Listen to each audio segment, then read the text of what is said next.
नमस्कार, एक बार फिर से स्वागत है आप सभी का हमारे समाचार सेगमेंट में। एक बार फिर से हम स्कूलों में काम करने वाले अंशकालीन कर्मचारियों के लिए बेहद खास खबर लेकर के आए हैं। खबर ये निकल के आ रही है कि क्या भृत पद में किसी अंशकालीन कर्मचारी की भर्ती की जा सकती है। फिलहाल जिला बलौद बाजार से एक खबर निकल के आ रही है जिसमें यह बताया गया है कि अंशकालीन कर्मचारी को डायरेक्ट भृत पद में भर्ती की जा रही है। क्या यह भृत्य पद में भर्ती करना उचित है या क्या यह प्रयास सही है, किसी नियम के तहत किया जा रहा है? कई सवाल जो है अनियमित कर्मचारियों के मन में उठ रहा है। कई सवाल ये भी उठ रहा है कि क्या प्राचार्य का इतना अधिकार होता है या इतनी शक्ति होती है कि वो किसी अंशकालीन को पूर्णकालीन करा सकता है? क्या विकास समिति के जो अध्यक्ष हैं, शाला विकास समिति के जो अध्यक्ष हैं, उनमें इतना पावर होता है कि किसी भी अंशकालीन कर्मचारी को वे पूर्णकालिक या नियमित कर्मचारी की दर्जा दिला सकते हैं? क्या ग्राम सरपंच का ये अधिकार होता है कि वे भृत पद की भर्ती जो है अपने इच्छानुसार करा सकते हैं? तमाम सवालों को जो है साथ में रखते हुए इस वीडियो में हम आपको बताएँगे कि क्या पूरी खबर निकल के आ रही है। आप सभी से मेरा निवेदन रहेगा, अगर आप हमारे चैनल पर नए हैं, चैनल को ज़रूर सब्सक्राइब करेंगे।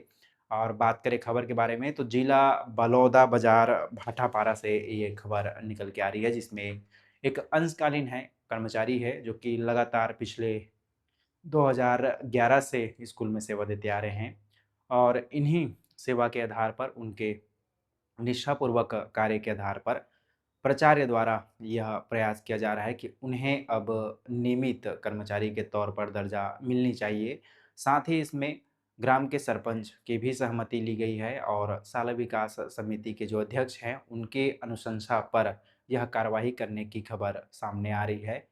प्राचार्य द्वारा एक लेटर जारी किया गया है जो कि न्यायाधीश, जिला न्यायाधीश को भेजा जा रहा है और इसमें स्पष्ट वर्णन किया गया है कि यह कर्मचारी जो है विशेष तौर पर 2011 से अब तक शाला को सेवा देते आ रहा है और उनके इस मानवीय गुण को देखते हुए शाला विकास समिति के द्वारा, ग्राम सरपंच के द्वारा और प्राचार्य के द्वारा आवश्यकतानुसार उनके पद को जो है पदोन्नति एक प्रकार से आप कह सकते हैं कि उनके अंशकालीन पद को अपूर्णकालीन करने की मांग यहाँ प्राचार्य द्वारा की गई है और पूरा प्रयास किया जा रहा है। आप स्क्रीन पर एक लेटर भी देख पा रहे होंगे।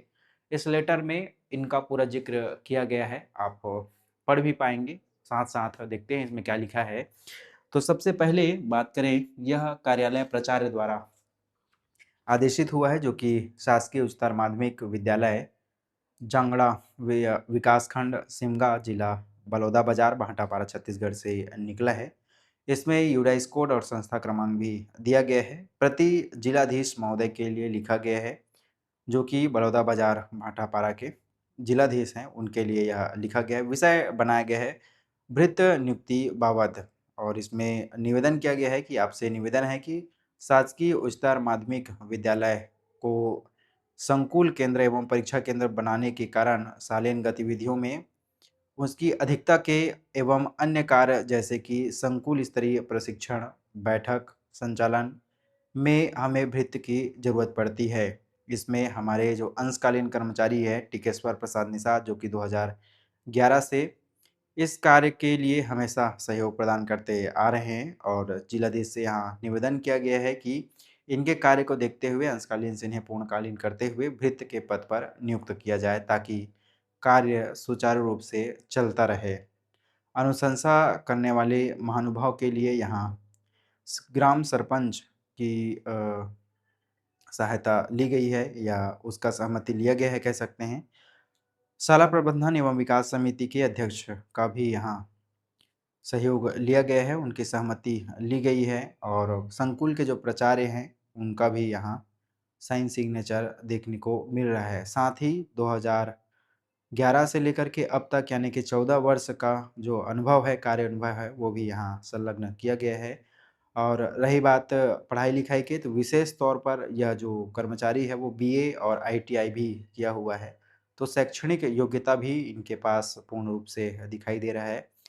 तो इसी के आधार पर चाहे वो पढ़ाई-लिखाई का मामला हो, ग्राम सरपंच का मामला हो या प्राचार्य का और विकास समिति, शाला प्रबंधन विकास समिति, तीनों के सहयोग से यह प्रयास जो है किया जा रहा है, ताकि एक अंशकालीन कर्मचारी को जीवन यापन करने के लिए या उनका जो अब तक का सहयोग रहा है, उसको देखते हुए एक विशेष लाभ दिलाने का प्रयास किया जा रहा है।